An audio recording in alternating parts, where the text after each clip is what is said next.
Tunggu dulu kau bicara. Kau ini. Coba buka handphonemu baca. Kau ini kayak reman Buka aja kau ini. handphonemu baca. 3, 2, 3, 5. Kau aja punya keras suara. Macam betul aja kau. Saya duduk di sini. Saya malam hari ini memang sengaja tidak seperti biasanya bawa wayang karena memang sedikit agak panjang. Kalau bawa wayang tuh nanti closing statementnya nggak panjang, ya. Yang pertama, 10 hari lagi. Ini saya menghimbau dari hati yang paling dalam. 10 hari lagi adalah Dies Natalis ke-76 Universitas Gadjah Mada. Universitas yang saya cintai, Bang Respon cintai, Dr. Tifa dan seluruh Indonesia cintai. Karena UGM itu adalah UNES pertama negeri yang dibangun, dan kenapa tanggal 19 Desember 49? Karena itu sebagai sindiran kepada Belanda. Ketika Belanda melakukan agresi ke Indonesia tahun 48, itu 19 Desember. Kenapa bukan ITB? ITB dulu sudah ada. Nah, Bu Kurnia senang kalau saya ngucap ini. Dulu namanya Teknik School ke Bandung. Ya, UI juga ada, Sofia dan lain sebagainya, itu kemudian menjadi UI. UGM adalah universitas kerakyatan pertama. Jadi Bang Aiman, di forum yang sangat terhormat, saya mohon satu aja, jujurlah UGM. Minimal pertama kali yang jujur apa? Aktifkan kembali Lisa. Ya, Lin, kemudian Intelligent Service Assistant. Ya, Lisa jujur itu. Lisa tidak bohong dengan mengatakan. Jangan kemudian malah membuat ketidakjujuran terhadap Lisa. Itu sama kita masuk time tunnel. Dulu ada serial time tunnel. Kalau kita masuk time tunnel kemudian kita mengubah sejarah, nanti semua ijazah yang pada tahun-tahun lama rusak semua. Karena satu variabelnya Jokowi dibuat lulus, semuanya bisa, yang nanti nggak lulus, saya juga minta dibikinkan lulus. Itu bahaya.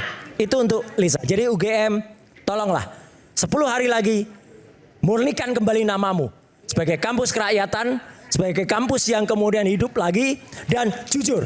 Ya, satu. Yang kedua, ya, kenapa saya tadi melakukan aksi bakar, dan itu bakar gak berbahaya, itu hanya asap kok, itu sulap itu ya. Gitu. Gak ada bahaya. Bukan ada. Kenapa? Ada apinya. Karena di sini adalah lagi-lagi orang namanya Dian Sandi itu mengatakan asli, ya asli loh ini, dan itu hitam di atas putih, ada konsekuensi hukumnya. Kemudian minggu yang lalu, ya tadi Dr. Respon juga mengatakan ada Andi Aswan yang berani memastikan ini scan asli, padahal UGM di sini jadi pateng pletrot. Kenapa pateng pletrot? Karena aslinya gambar ini logonya ditarik-tarik ke kanan kiri, jadinya perot, rusak.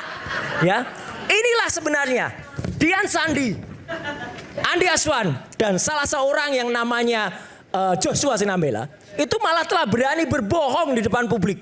Terang-terangan dia mengatakan itu. Saya minta, kalau tadi ada pujian kepolisian, saya juga minta kepolisian fair. Pak Profesor Yusuf Leonard Henuk, Pak Beni Parapat, dan Pak Rustam yang ada di sini itu sudah melaporkan orang-orang ini. Tapi apa jawaban kepolisian? Kami tidak berani memproses karena perintah pimpinan. Itu jawabannya. Anda valid dengan jawaban valid. itu? Mas Rustam yang mengatakan tidak berani. Tidak berani karena perintah pimpinan. Nah, ini Coba Mas Rustam. Forum rakyat bersuara dan kita harus buka. Forum rakyat bersuara dan kita harus buka. Silakan. Saya selesaikan sebentar. Saya selesaikan. Apa? Kita buka. Silakan. Ya, silakan Mas Rustam. Jadi apa yang Anda laporkan, lalu apa yang disampaikan, Anda tahu siapa yang menerima Anda dan seterusnya. Didampingi Mas Gafur. Ini lawyernya. Silakan. Oke. Iya. Oke, silakan. Rekan-rekan semua, Ya, Mama Asasam. Oke. rakyat Indonesia, Buktinya belum cukup. ini info yang akurat dan ini info yang pertama kali saya sampaikan untuk iNews. Oke.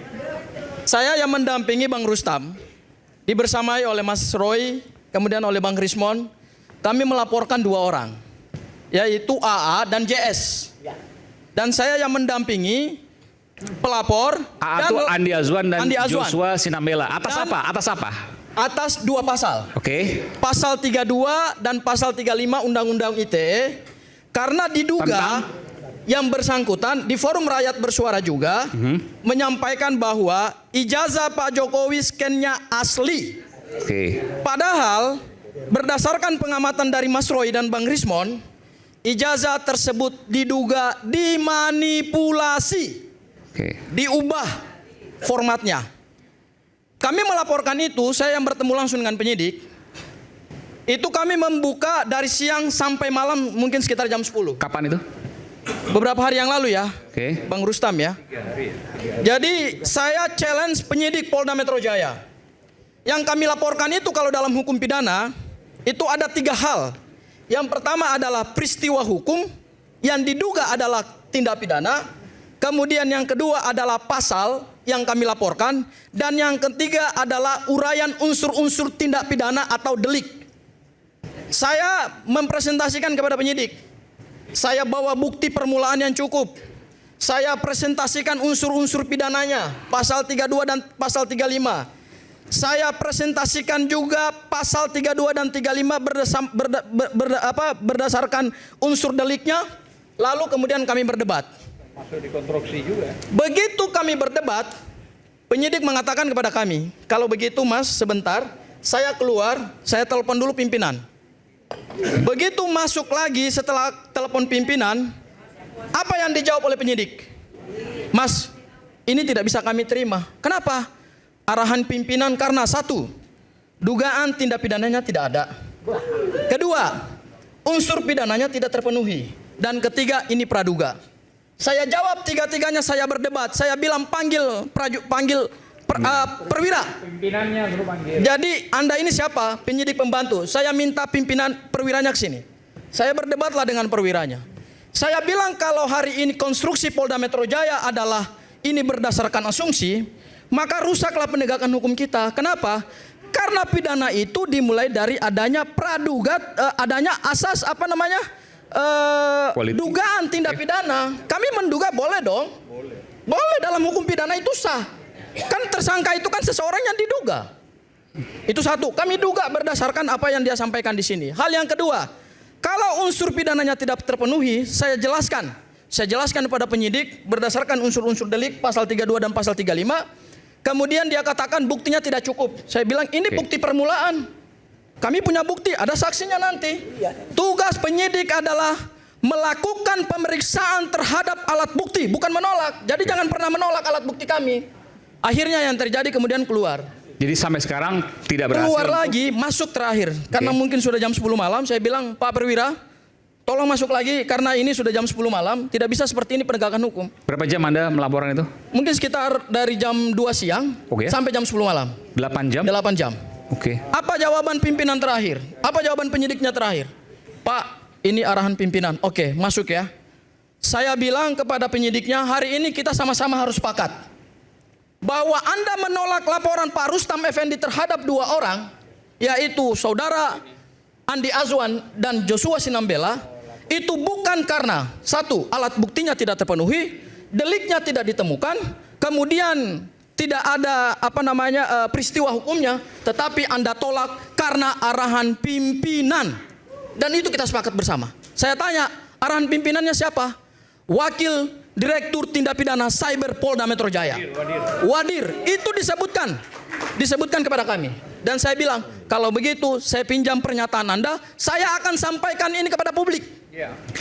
Bahwa Polda Metro Jaya melakukan penegakan hukum tidak berdasarkan due process of law, tetapi berdasarkan arahan pimpinan. Dan laporan polisi itu tidak boleh ditolak karena kami punya bukti permulaan yang cukup. Bang Aiman, ya. Silakan. Saya kira penyidik silakan dulu Bang. Silakan bantah. Anda mau bantah silakan. Saya hadapi Anda. Nanti dikira orang pula kita berantem. Bantah aja nggak apa-apa. Kalau Anda mau bantah silakan, nanti saya jawab kepada Anda. Nggak apa-apa. Bantah aja nggak apa-apa. Oke, baik ya. Boleh ya saya bicara ya. Boleh bantah. Tenang dulu, tenang.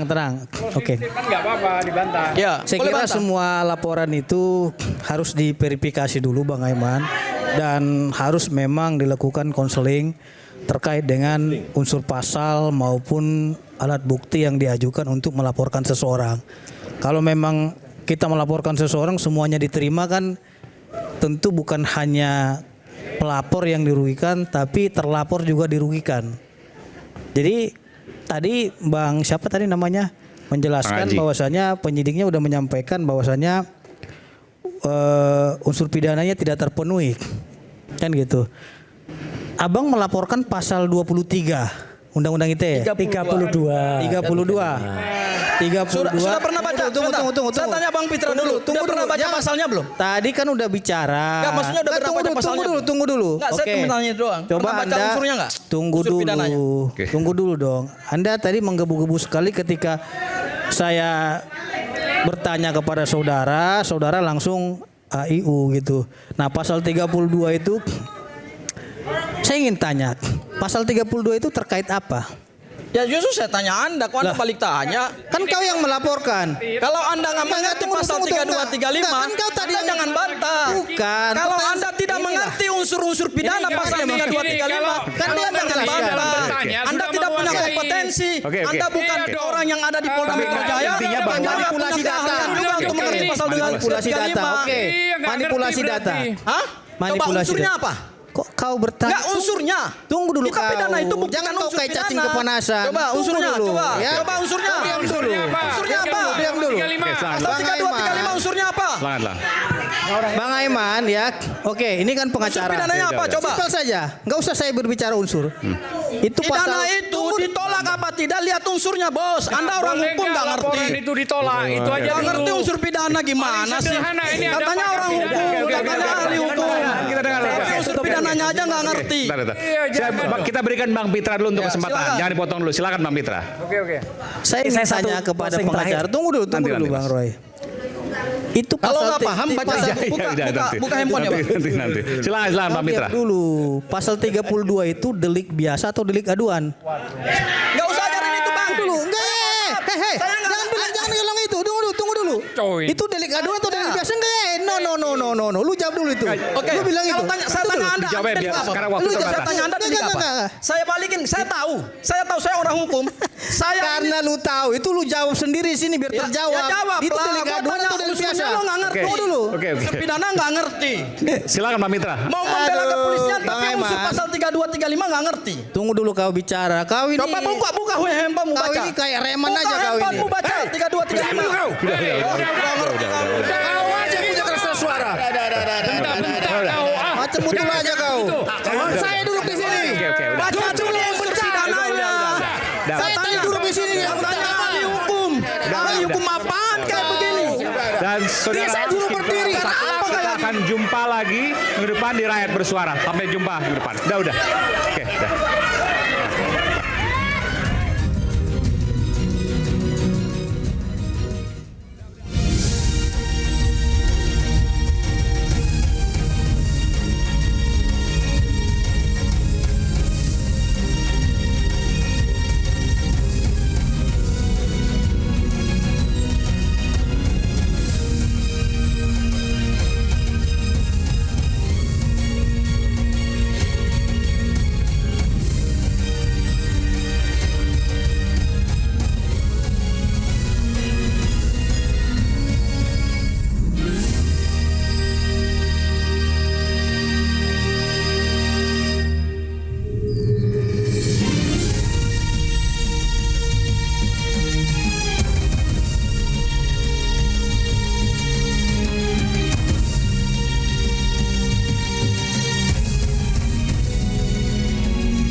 Acara ini dipersembahkan oleh